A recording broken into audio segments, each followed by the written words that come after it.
Welcome to Unsilent with your hosts Dave and Brian. This is not another current events podcast. We're digging deeper, diagnosing, and discussing what's really going on today, how we got here, and providing observations for future generations.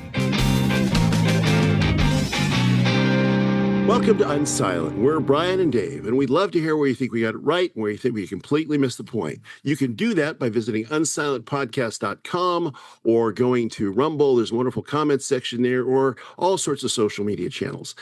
So, Brian, it's been a boring week. Nothing much happening in the world this week, like most weeks. I mean, this is a great time. I got to say, this is a great time in American and world history to be doing a podcast because it doesn't matter whatever was going on in the world last week. There's going to be something new this week. So, what I have so many things saved. I don't think we're going to get to them all. This is a contender for the busiest news week of the year.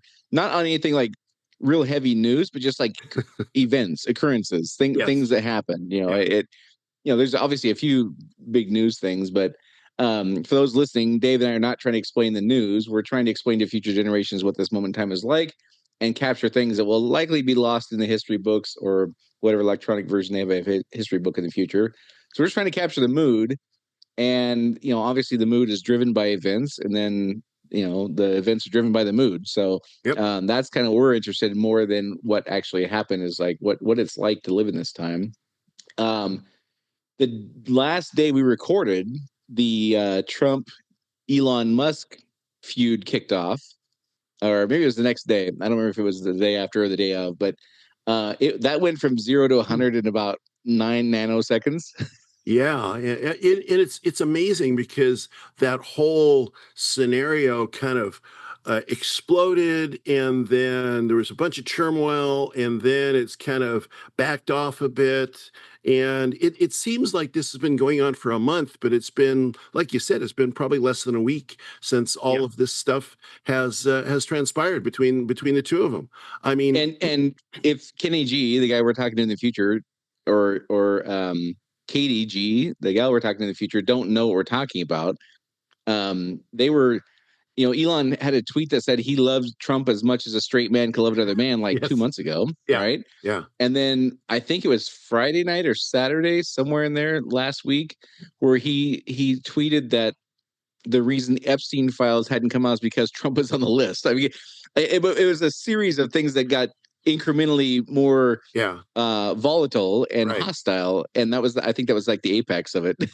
Yeah, I mean, well, it started off with Elon, not liking the quote unquote big beautiful bill. And okay, here's a side note on that one, Brian. This one's probably not going to make the history books, but the big beautiful bill, I mean, come on, the name of the thing, right, is just Stop, Dave. Give me a more Trumpian name than that. Come on. Well, no, there is no more Trumpian name than that. That is a perfect Trumpian name. I am commenting on the silliness of our entire society now, where we talk about spending trillions of dollars and doing all sorts of things. But there's plenty of stuff in the big, beautiful bill that I like. I like to keep the tax cuts. There's a bunch of stuff that's there.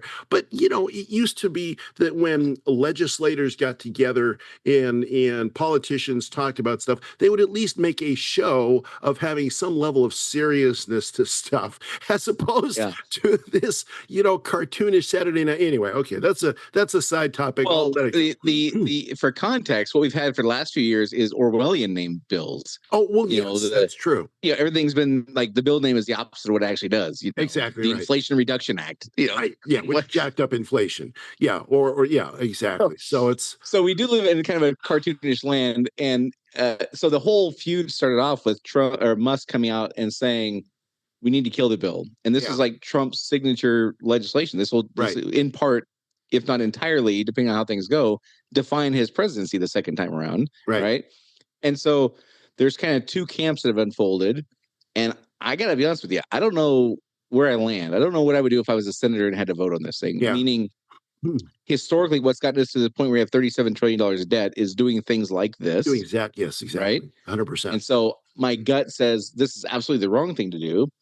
On the other hand, you got 2 years to get legislation passed, because historically, the whoever wins, whatever party wins the presidency, loses the next the in between elections. Right. So you lose control of the House and or the Senate or whatever, and then you get nothing done. Yep. And so you kind of have one shot. I get that. And this is the kind of legislation that's gotten us in the mess we're in. And the idea that we're going to do it one more time, then we're going to get serious about cutting spending after that, like it's like a broken record at this point. Yeah. On the other hand, I kind of get like what choice they have. Like I get it. Again, I don't know how I'd vote if I was a legislator.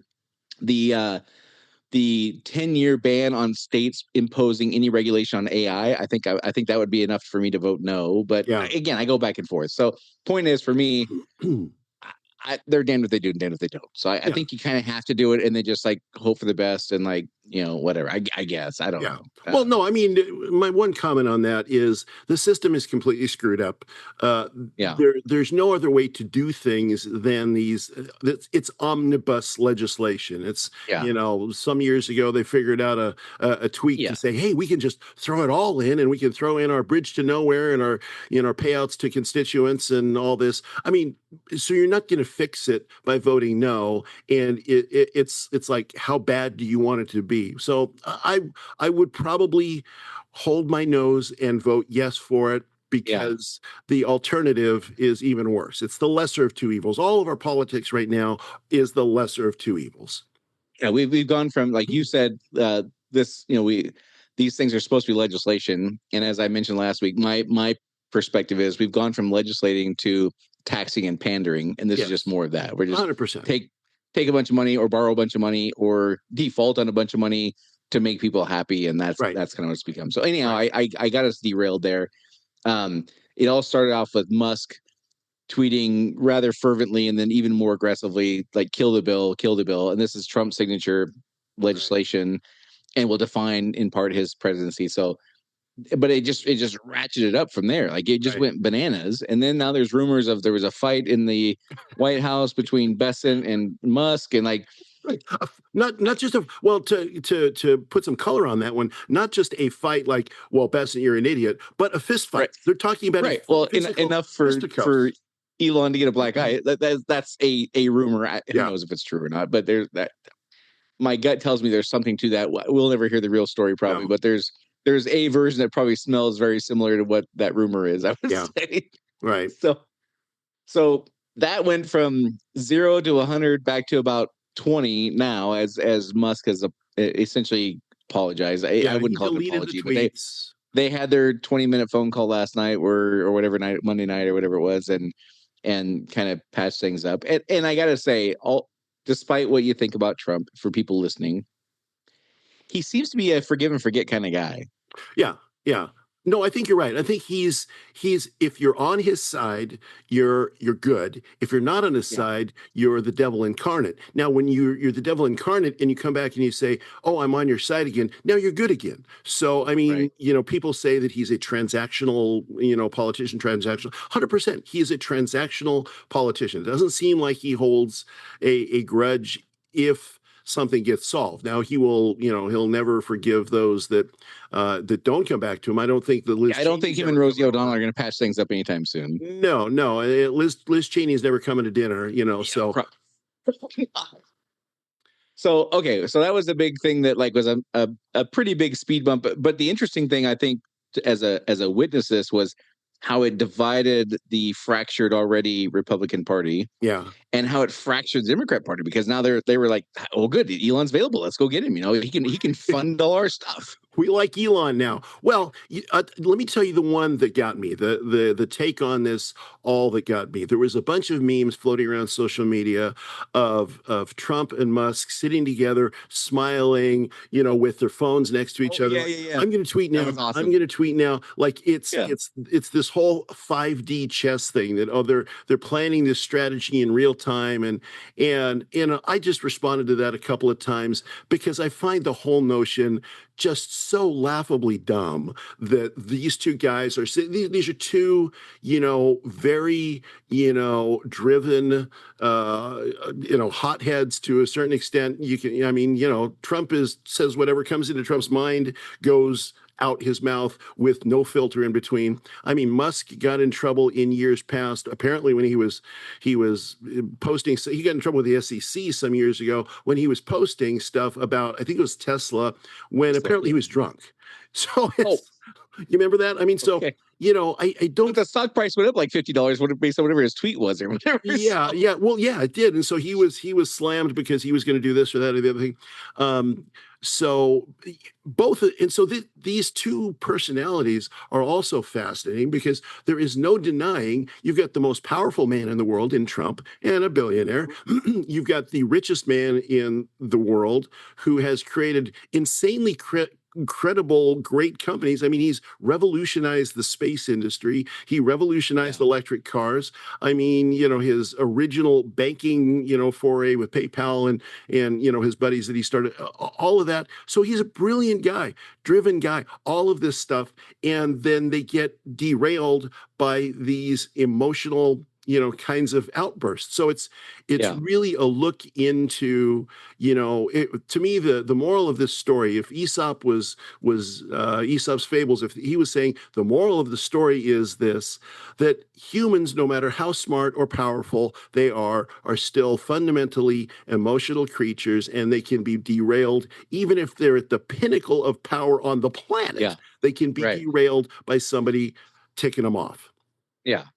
And they have egos, and they are wealthy men who are used to getting their ways and whatever. And so, like, one could almost argue, how could it go any other way, right? You get these two, the richest guy and the most powerful guy. There's going to be a pissing contest to figure out who's really in charge. And I think Musk probably learned that he was not going to win. No. Power beats money in most cases, right? Exactly right. Yep, exactly. Okay, so that happened. Then another thing, I saved a picture here. I'm not going to show it because a lot of people are listening on audio, but it's easy to find if somebody wanted to. The UFC was this weekend, and there's pictures all over of the fighters. They're in this octagon. They do this mixed martial arts stuff. I think it's entertaining, and it's really a craft. It's really a skill set, Oh yeah. And these are phenomenal athletes. Like, their cardio is just like off the charts. Like, these are phenomenal athletes. And it's become kind of a thing for when one of them wins and Trump's there, they hop the chain link fence of the octagon and go get a picture with him. And one picture I'm looking at now, he's wearing the belt of this gal who won. She must have won the championship, I'm guessing. Right. He's got this huge smile on his face. She's got a big smile on her face. She's posing with him. She's putting the belt around him. And again, I know I've talked about this a number of times, but I think this kind of epitomizes one of the divides in our culture right now. You've got people who are into discipline things, self reliance, personal responsibility, personal improvement, personal development, are very much in the conservative camp. Yes. And people who, they are the problem. Colonialism is the problem. The patriarchy is the problem. White supremacy is the problem. Like, all the problems are external, and these people are very much the problems are internal. Right. And I think that that's one of the key divides. It manifests in lots of different ways, and how it comes to how I see it is lots of different ways. It's not just about UFC versus protests about colonialism or whatever, but it seems to me that so that's one of the fundamental things that is splitting us is who's responsible for your problems in life. Is it they or is it me? And I think the other thing that, and yeah, I totally agree with that. And I think the other thing that kind of display indicates is that, you've got the most powerful person in the world, hanging out at a UFC, at a fight championship, et cetera. It's not what the elites, the people that go to the Washington, D.C. parties, et cetera, would consider. It's uncouth, shall we say. It's not sophisticated. It's not where you're going to find the people in Davos hanging out, because it's not what elites do. It's not what the upper class do. And so I think there's this sort of denigration of the religion of elitism that Trump represents when he goes there, when he goes and speaks to the auto workers in Detroit, when he talks to kind of the everyman, like when, everybody's there's two camps. Remember when Trump during the campaign went and worked at McDonald's? And this is just, this is unheard of. He's wearing, Yeah. former president at McDonald's. This is what the low class people do. This is what the little people that we need because we need their vote, but they're not sophisticated enough to go to our parties. So Yeah. there's that sort of destruction of the elite. I don't even know what's the elite vibe. So he's blowing up the elite vibe. Just like when he had the other one that occurs to me is, you remember when he had Kid Rock and Sarah Palin at the White House before, and everybody's like, how can you let these savages into the hallowed halls of the White House? It's just it's not done. It's just not appropriate. It's not proper. So I think that's it's certainly tipping the scales of influence, like whose voice matters. Yes. Like you were saying, like the pandering to people who don't make a lot of money. Politicians are very interested in their vote. They're not really interested in what they need. Yeah. And they're not interested in their opinion or to let them speak or exactly. Yeah. So I think that's they want the votes. They say the right things to get the vote, but they don't really act in a way that seems to represent them very well. Right. Along those lines, I'm looking at a chart that I saved. This is from this is from the Federal Reserve, so it's a pretty good representation or a good source for this kind of thing. It shows the percentage of overall wealth.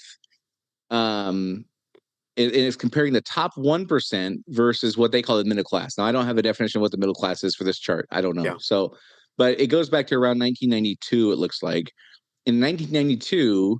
The middle class had about 37% of the overall wealth, and the top 1% had about 7%, it looks like. So you have these points in the chart, and they kind of do the wavy thing. There's peaks and valleys, right? But they just crossed. The top 1% now has about 26% of the wealth, and the entire middle class has about 25%. Interesting. So they just crossed where the top 1% actually has more wealth than all of the middle class.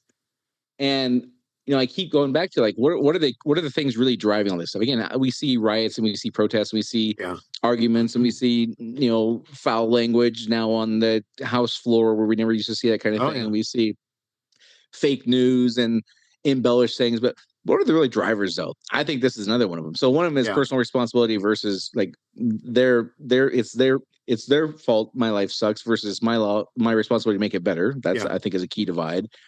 I think this is another one. Yeah. That the stock market is going to all-time highs. Okay, great. That benefits the 35% of the population that has a meaningful amount of their wealth in the stock market. It does bupkis for the other 65%. Yeah. And the buying power of the dollar has gone down. Wages have not kept up with inflation, or especially housing. Like we talked a couple weeks ago about housing is the most unaffordable it's ever been in history. Right. I think that this is kind of the kinds of things that lead to fourth turnings. Well, and it's also, I think the reason for that, if I were to, and I'm not a financial analyst, but and I don't have a lot of money in the stock market. I've got some, but not a lot. I think the reason for that crossing now is because, simply put, the stock market is a fantasy land. It's a complete fantasy land. It has no, I listen to a variety of people who are experts in the, financial world and stock market and stuff. And a lot of them are like, how is NVIDIA, we've talked about this before, how is NVIDIA worth this kind of money? How is Apple? How's Tesla? How's, you take any of the Mag 7 as they call them. And so the last, and it doesn't go down, the stock market doesn't go down in relation to, or to the extent that it should, in relation to the valuations and the actual performance of these companies. So it's the last vestige, the stock market, in my estimation, is the last vestige of elitism that they're just not willing to let go of, and they're not willing to essentially reprice their involvement. The wealthy people are not willing to reprice their involvement in the stock market, even though it makes perfect sense from a balance sheet and from a profit and loss statement perspective to do so. So because it puts them at this place. But so all of the other things that kept the elites as the elites have sort of frittered away, and you've got this one last thing where the 1%, are look at the value we've created, look at these companies, et cetera. And that I think that's why we've both had this crossing of the middle class and the 1%. And I also think this is the last vestige why they're unwilling to give it up, because it's the last vestige of great power that will come down. It will come down. I mean, it's inevitable. Well, there's also, like, if you look at a chart of the RCA stock in 1929, right, and a chart of the NVIDIA stock, or now the new one is Palantir and some of the Tesla or Apple, whatever, Microsoft, they look eerily similar. Yeah. And so all the things you just said are true, I think. Yeah. And people feel FOMO. They're missing out on all these. Well, because stocks only go up. This thing's only going to go up. Right. And they buy when it's at the peak. And the smart money, the wealthy people, sell to the people who don't know any better. Right. And the poor people buy at the peak, and the wealthy people made all their money and they're out. Right. Exactly. Yep. No, that's the era we find ourselves in. Complete disconnect from reality. There's that. And then, of course, the other big item, well, there's one more small item, and then we'll get to the big one. The other small one is there was a vote about whether or not criminal aliens could vote in Washington, D.C.'s election. Now, I don't know when this person is Benny Johnson. He's a guy on Twitter. I don't know if he's saying criminal aliens should just mean illegals who came here criminally, or if he means people who came here illegally and didn't have a criminal record. I don't know the context of what he's saying. Right. Both are plausible based on the short language he used here. But 148 Democrats voted to continue letting these people vote. Well, you got to support your constituency, right? I mean, you got to support the constituency, and I think that's what they're doing. Yeah. Yeah. I mean, it's crazy, though. All right. So now we got to get to the big story, which is the LA riots. Oh, yeah. And there's so much here. I saw something today that absolutely blew my mind. It's a video. Well, I'll play it here in a second, but it's a video of a guy in Mexico talking about how we're going to go back to the map from 1830, where California, Arizona, New Mexico, and all these things are part of Mexico, right? Because Spain declared that's the way it was back then. So now we've gone from, in a very short amount of time, colonialism is bad. Coming into a land that is occupied by somebody else, just declaring it yours is bad, right? But in this case, it's okay. Like, people had no moral standards whatsoever, right? In today's political sphere. Sure. Before we get to that, I got to show you this thing. So the crux of the LA riots seems to be ICE is going in now and removing illegal criminals. All accounts are starting with criminals, and presumably they're going to get to people who are not criminals, but they're starting with violent, sex traffickers, rapists, murderers, all that kind of stuff, right? I'm going to share a video with you of this woman who this was. I was shocked when I saw this video. It's a short clip, but listen to what this woman has to say about the reason we need this kind of information. It's absolutely jarring to hear her say this stuff. Labor, and of course, we have to come to a place in Congress where it is no longer a political issue, but we see it as an existential issue for the country. If we don't have avenues for people to come here legally to work or to build a home here, I'm going to be really crude right now. We're not going to have anybody around to wipe our asses because we don't. I'm not going to have anybody around here to wipe our asses. Like, and this is, the stereotypical white liberal female, right? This declaration in front of an in-person audience. What? The elitism, the racism of that is staggering. Is just staggering. Now, if let's just say that Ron DeSantis said that, or some conservative said that, there would be pitchforks, and they'd be how can you say that these are people, these are humans, you're dehumanizing them. And the funny thing to me is she probably doesn't even realize She probably doesn't even realize that. I mean, they talk about inherent racism, or they talk about, bias. What's there's a term for it. I can't remember what it is. There's some woke term for, unconscious bias, right? I mean, Yep. is there more of an example of unconscious bias than that, or conscious bias than that? I mean, we need these low quality, low class, no skill people to come here, and when we're old, to work in nursing homes because the rich white elites don't want to do it. Well, like a couple weeks ago, I was talking about that, how these things, history doesn't repeat, but it rhymes, right? A couple weeks ago, I was talking about how, like, in the 1920s, the established way a woman in a sophisticated society was supposed to look was like a 12-year-old boy, right? Right. And we're not doing that now. We're doing the opposite, where the way a woman is supposed to look is like she can be 400 pounds and like have this stuff done to make her ass look ginormous and like Right. weird and things like that. So it's a similar thing. We're distorting what a woman's supposed to look like. Yeah.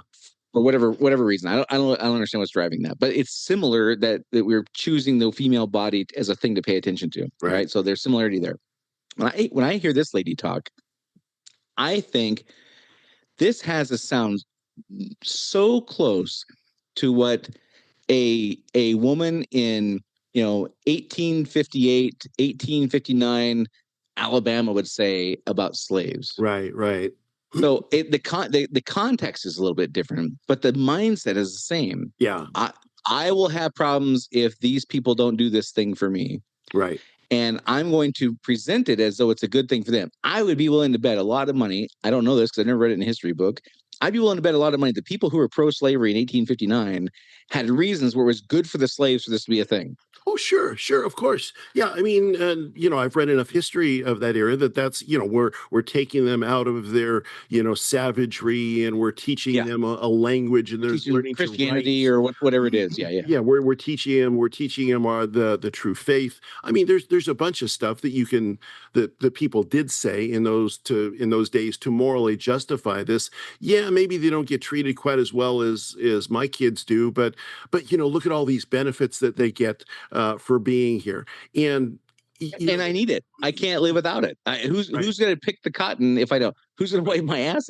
Like, it sounds like so close to me, the exact same mindset. Now, it's weird because in 1859 it was the Democrat South that was pro-slavery, and now they're anti-colonialism. But the underlying drivers to me sound so eerily similar. Yeah, no, well, they are. I mean, there's no, it's as close to a repetition. It's a rhyme for sure. So, because I like that phrase, but it's as close to repetition as you're going to get, and it goes back to it's elitism. So, in each of those cases, whether you were a white slave owner in the pre-Civil War South, or whether you are a limousine liberal in Washington D.C. now, it's still elitism, and it's repeats the same history over and over again. Yeah, it's just bizarre. Then I'm going to show you another clip. This one happened this week also, and this one has the F word in it. So if you have children listening, like, you probably want to mute the thing or whatever. But or maybe we'll just edit it out if we can. But this is Robert De Niro accepting an award at the Tonys. Oh, great! So here is his 32-second acceptance speech. I'm going to say one thing: Trump.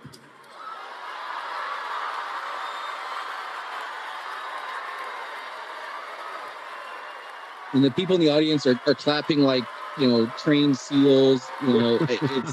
It's innovation now. It's no longer down with Trump. It's Trump. Okay, so now, again, what historical parallels would there be in the Civil War to an actor coming out and saying something like that about the president of the United States? Oh yeah, I mean, and it wasn't an actor then that took action on that. I'm not saying that De Niro is going to take action. I'm not suggesting that at all. No. It is interesting to me, though, that the elite in these more artistic endeavors, livelihoods, whatever. Again, the parallels are so close. I go back to my MMA thing. Yeah. Like people who are self-discipline, personal development, personal responsibility are in the opposite camp as the guy who makes his living in an artistic, theatric way. Right. Maybe I'm so biased. I'm just like snatching things that could possibly fit in that box. But man, that feels to me like it's just a parallel that's hard to overlook. Oh, it's an exact parallel because, and I think what happens is, not to denigrate artistic people, but I think when your world is essentially playing out roles that are not real roles. They're not, it's not reality. I mean, sometimes they have, historical novels that they play out and such. But, De Niro's made his entire career playing tough guys and playing, fantastical kinds of movie mafia roles. Tough guys. Yeah. Yeah. And so when it comes to the reality, I sometimes wonder is if you play pretend for a living, are you able to really distinguish between reality and what you're playing on your current role? I don't know. Right. Yeah, it's again. I'm not suggesting he's going to do anything violent. I don't believe that's the case. It's just I don't think he can. The parallels, these fourth turnings, like as we move along, the behaviors the patterns of behavior seem to just keep lining up. And the other one is, it doesn't matter what the thing is; it matters who said it. That seems to be like another underpinning, and I'm going to show you a clip here to kind of illustrate that. A lot of clips today, sorry, but these just all kind of happened at one time here. This is Barack Obama in, gosh, what year was this? Well, he was president, so it had to be a while ago. So here's what he had to say about immigration when he was president. I'm guessing this would be around 2009, 2012, somewhere in there. If you're a criminal, you'll be deported. If you plan to enter the U.S. illegally, your chances of getting caught and sent back just went up. The actions I'm taking are not only lawful, they're the kinds of actions taken by every single Republican president and every single Democratic president for the past half century. Okay, so here's the messiah of the Democratic Party saying essentially the same thing as Trump. So it's not important what's said, it's important who says it. That seems to be another underlying pattern that is tearing things apart.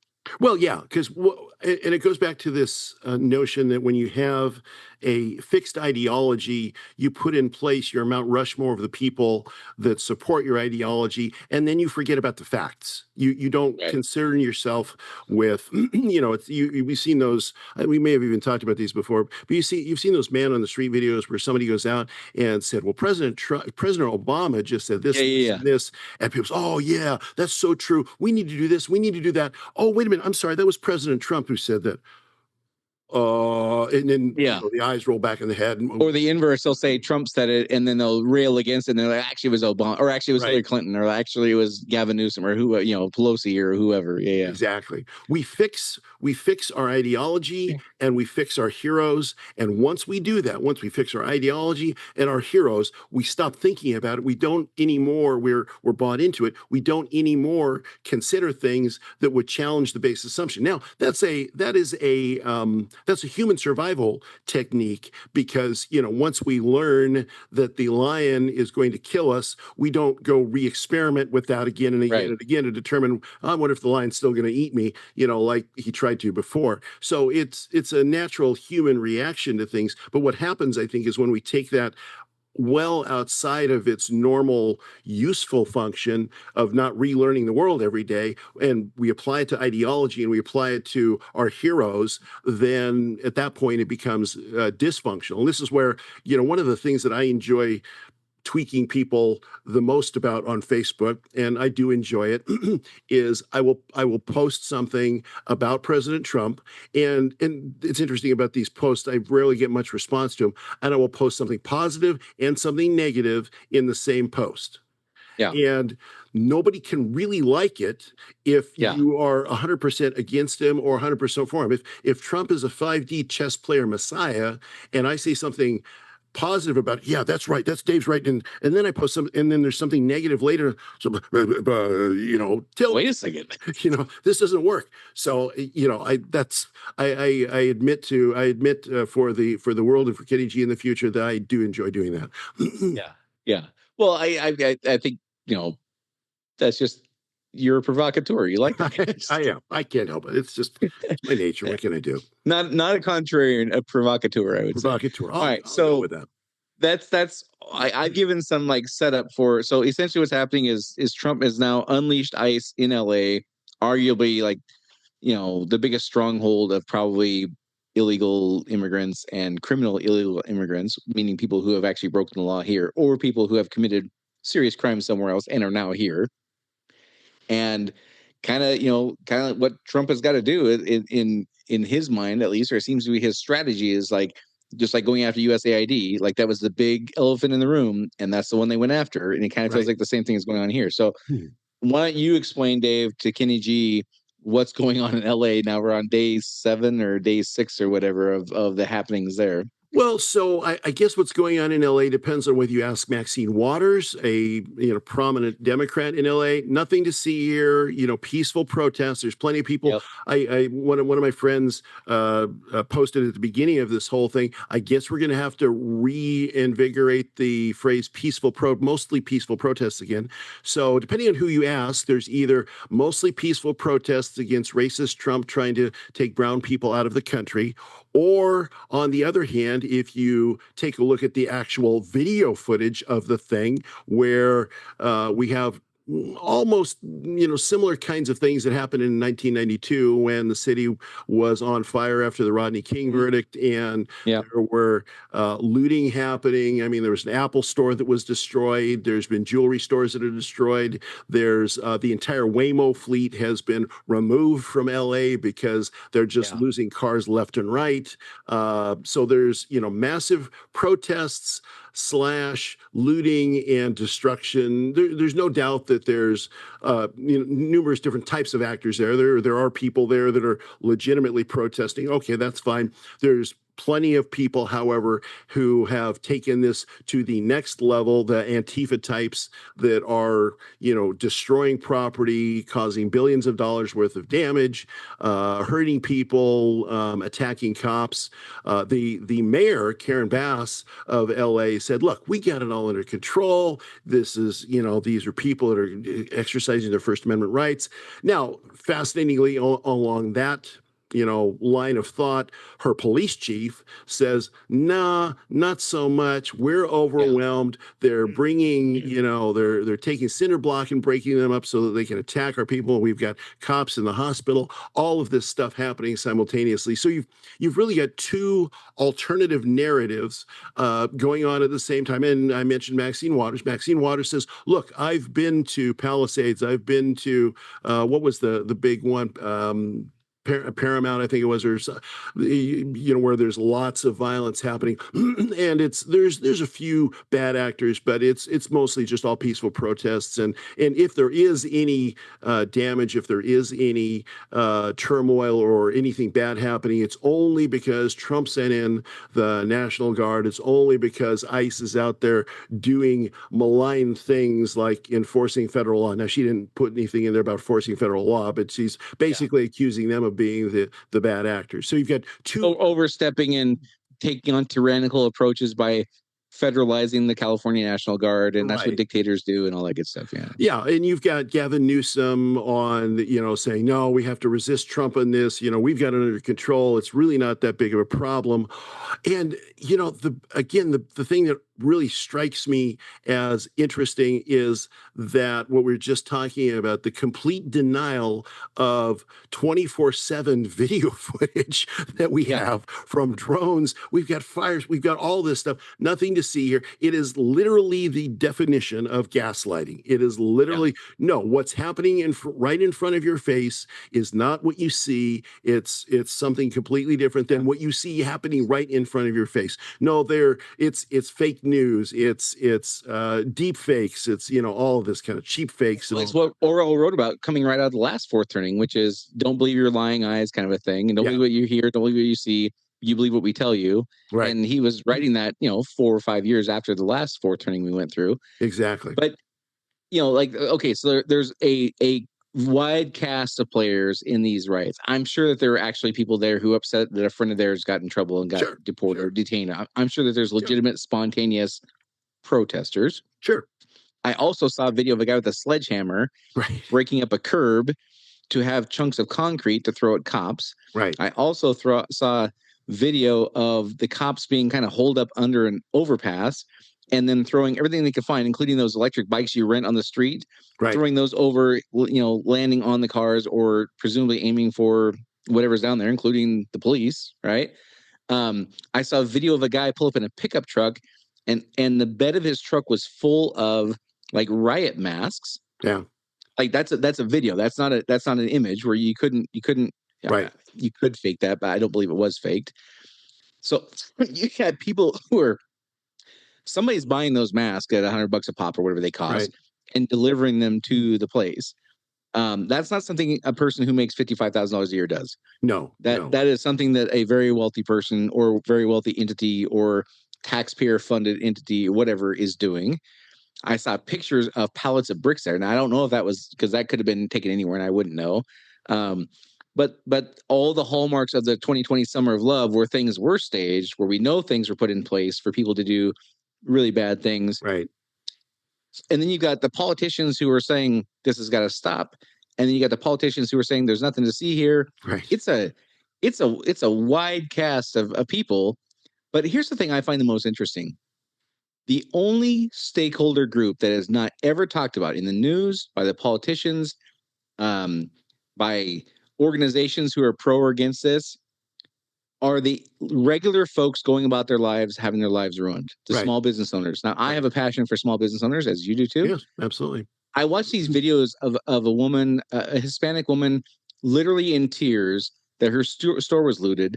And she's just standing there. She's just saying, oh my God, I can't believe it's all gone. This took years to build and it's gone. Yeah. There was a video of a guy, again, a non-white older guy who owned like a jewelry store or something like that. He's like, I'm not a big fish. I don't, there's no way for me to recover from this. I'm done.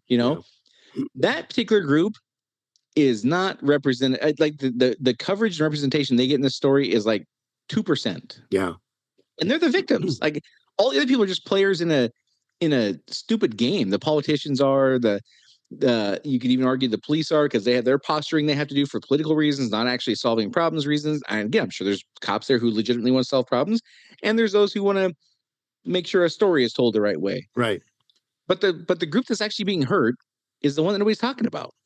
Yeah, it's true. And that's the way it was back in 92. If you remember the LA riots of 92 as well. Was it 92 or 94? I think it was 92. 92, but anyway, the Rodney King riots. That's the same. I was still in high school. That's how I know, Dave. I know you can't say that. You were probably at Evergreen State. No, but by that time, no, I had escaped from Evergreen by then. But the interesting thing back then was that, and when we saw this in like the Summer of Love riots as well, that the neighborhoods that got burned down were not, Beverly Hills, were not Bel Air, were not the rich neighborhoods with the private security. The neighborhoods that got burned down and the businesses that were hurt were the businesses owned by your average, person that is a middle-class person that starts a business and is trying to, support their family. And a lot of them have immigrant backgrounds. They've come here from other countries. They've started with nothing. They've built up a business. And then people who ostensibly are in their corner, in the corner of the immigrant, is destroying their neighborhood, is destroying their life. And and you're right, nobody's speaking out on behalf of we're speaking out. So, but nobody else is speaking out on their behalf. And it's disgusting. The people who crave attention are not speaking about the people who are most being hurt by this. Right. Exactly. And I find that just morally despicable that it is, that people have, delegated their responsibility to take care of these just regular folks who are trying to go to work and provide for their families and let their kids take their kids to a baseball game once a year and maybe go on a vacation with their family and put aside some money to, for car repairs, like that. Those are the people being hurt, and nobody seems to give a shit. And I cannot wrap my head around how these people sleep at night. Well, it's infuriating. Part of it also is there's a lot of people there that probably couldn't articulate a policy position on immigration at all. But there's Right. plenty of people there that are taking advantage of the collapse of structure in order for them to be able to go and loot and pillage. And, this goes back to something I think it was last week we talked about, my pet peeve of, and this is on a completely different scale. Obviously, I'm not comparing it on that level, but my pet peeve about people who are so selfish and so lazy that they just park their shopping carts in the middle of the parking lot. When they're done, they don't even take it back. There's no civic sense. That's the same thing as breaking up a concrete It's sidewalk almost and the throwing same a cop. thing as breaking into the Apple store and stealing 100 iPhones. It's sort of on par, similar. But the point is that there's a general, Mad Max, dystopian view of the world. Like, I'll get whatever I can, no matter what it takes, and I don't care who I hurt. There's a societal breakdown there that is infected so many people that they don't think, I mean, of course it happened in 92. You remember in 92, TVs were heavier than they are today, but you still had people running out, with TVs out of the different stores in LA in those days. So that kind of breakdown is endemic also of the. And I remember the only story I remember about a business owner in 92. I'm sure there was, because we were just in a different mood and a different place back then. So I'm sure there was more of that. But the only story I remember from 92 about a business owner was a Korean immigrant who owned a store, and he was up on the roof with a rifle. Yeah. And what do you know? His store didn't get looted. Yeah, exactly. I remember that story. Because that was kind of unique at that time. I mean, these days, of course, he'd be arrested because he doesn't have a permit. Sure. But in the culture he came from, like, you don't take my stuff. Like, no. Well, what do you know? That turns out to be that's like immoral. That's not right. Yeah. Okay. So then, kind of wrap up the things. I know I'm dominating all the topics today, but so I apologize for that. But the politicians from various places, their perspective. So there's a clip of the Mexican president saying, if necessary, we'll mobilize. We don't want taxes on remittance from our fellow countrymen from the U.S. to Mexico, meaning money sent from the U.S. people who are here legally or not working, sending money back to Mexico to their families. There must be some idea of like putting a tax on that, 3.5%. Yeah. So she's calling for more protests in the United States because she doesn't want to tax from the United States on United States income sent to, like, that was wild. And then I mentioned the guy earlier. This is the Mexican Senate President, Gerardo Fernandez, something. I don't know how to pronounce his last name. He's now calling for Mexico to reclaim parts of the United States, citing an 1830 map. Yeah. Arguing that Mexicans in the Southwest never left their homeland, and saying a border wall should be built on Mexico's terms. and there's lots of demonstrators and things like that saying the right solution here is to just give back the Southwest in its entirety to Mexico. What happened to the indigenous people we call Native Americans? Like, what happened? Their plight seems to have been lost somewhere along the way. In more domestic politician news, you had Gavin Newsom, the governor of California, claimed that Trump never called him. And so Trump shared on social media a screenshot showing a 16-minute call that happened between the two. Yeah, so that's beautiful. Newsom's completely caught dead to rights in a flat-out lie about, like, we didn't have any conversation. And Trump shows that I think he showed not only did he call him and there was a missed call, like the guy didn't answer, but also a 16-minute call at like 1:23 in the morning. I was chuckling about that because, 25 years ago, you could have got away with saying all day long. There'd be no proof of it. But now with technology, like, you get caught red-handed with that stuff. Yeah. And then the guy that you and I keep talking about, the guy that's just surprised me more and more, is Senator Fetterman. Oh, yeah. He says, I unapologetically stand for free speech, peaceful demonstrations, and immigration. But this is not that. This is anarchy and true chaos. My party loses the moral high ground. We can refuse to condemn setting cars on fire, destroying buildings, and assaulting law enforcement. And I'm like, this guy who I was firmly in the camp of this guy shouldn't be allowed to run. He clearly had some kind of mental issues after his stroke. Is now the guy I'm like, he's the only reasonable one in that whole party. I know. Yeah. This is, does God have a sense of humor? John Fetterman I mean, yeah, because when he first, was running, and he's this guy who's showing up in a hoodie to Congress. You're not supposed to do that. He, no respect in saying crazy things, and I was one of those guys, by the way. Wear a freaking suit in Congress. I was one of those guys. Yeah. Oh yeah. No, I was there too. I mean, come on, have some decorum, dude. Don't, this guy's not going to last any time at all. But now he sounds like a Reagan Republican. I mean, come on. It's like, how does that even happen? I don't know. I mean, he should switch parties, but I don't know. He's been right on so many things. I just don't know what to make of it. I just don't know what to make of it. Well, so my new last week we were talking about all the front runners for what could be the crisis, that what is actually going to be the straw that breaks the camel's back. Yeah. And so now we have to throw in the mix one I never thought I saw coming. That's a Mexican-American war. Yeah, that's right. That's right. Well, for context, one of the things to understand is and I don't know the exact percentage, but a big percentage of revenue that Mexico gets is from remittances from folks in the U.S., from Mexican citizens in the U.S. sending money back. So that is a huge amount of money. It's not just $20 here and 20. You add it up for millions of people, and we're talking a big chunk of money. Yeah, I kind of doubt that Claudia Sheinbaum is going to send across the Mexican National Guard, but I didn't have any even notion that I've teased you, especially when we're not recording, but I think I've teased you while we are recording this particular podcast about how one day we're going to wake up and you're going to be in a state with a big Berlin style wall around your state. Right. And now I'm thinking, well, wait a second, maybe it's going to be me. Yeah, it could very well. I'm in Arizona, Yeah, you're in Arizona now. There's parts of California. I would say, yeah, let's go ahead and seed them back there. They could have anything from the San Fernando Valley South. They could have San Francisco. Yeah, San Francisco South. Maybe I'm okay with that. But anyhow, I was just how inflammatory for the Senate Mexican Senate president and the whatever her title is, president or whatever, to be saying these things. I think they're like negotiating tariffs and stuff like that. That seems to be an odd time to be picking this fight. Well, it just goes to there is nothing outrageous anymore. I mean, in any part of the world, there's nothing outrageous.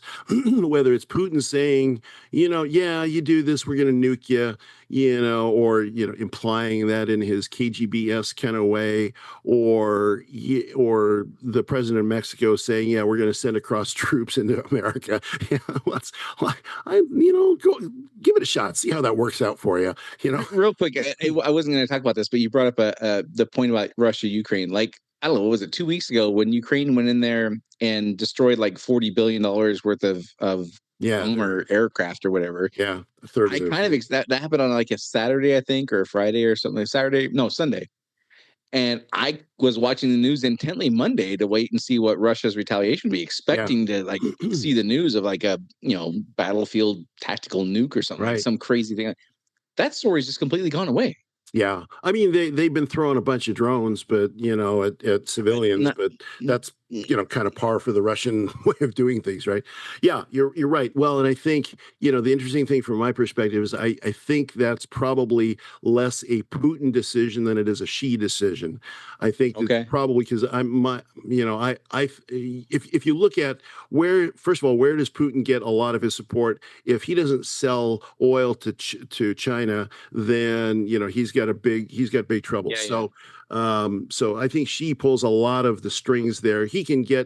Russia can't build any new bombers, but they can sure as heck buy them from China. They can buy the JU bombers from China. So I think any restraint that's happening there, I think is Xi saying, you throw all the drones you've got at them, but don't nuke them, because then we're gonna have some more difficult troubles on our hands.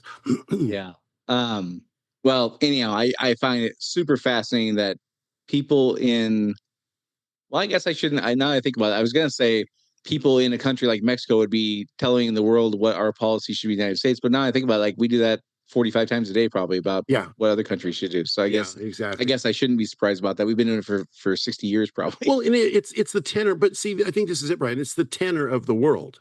The tenor of the entire world now is there's nothing you can't say. There's, I mean, maybe the Canadians don't or the Brits don't get quite so animated as everybody else in the world because they're polite people. But there is, I mean, but even Canada, even, the new Prime Minister of Canada has said, America, we used to be this great ally, but no more. We don't need them. So there's and all that stuff still smells of, you guys need to fix your problems. I'm doing okay. If you guys get your shit together, we'd be all right. Like it all smells like that same kind of undercurrent. It is. And I'm beginning to think more and more that's a major player in fourth turnings is people stopping taking no longer taking responsibility for themselves collectively or individually and placing blame elsewhere until something sparks. And it's all hyperbole until the missiles start flying.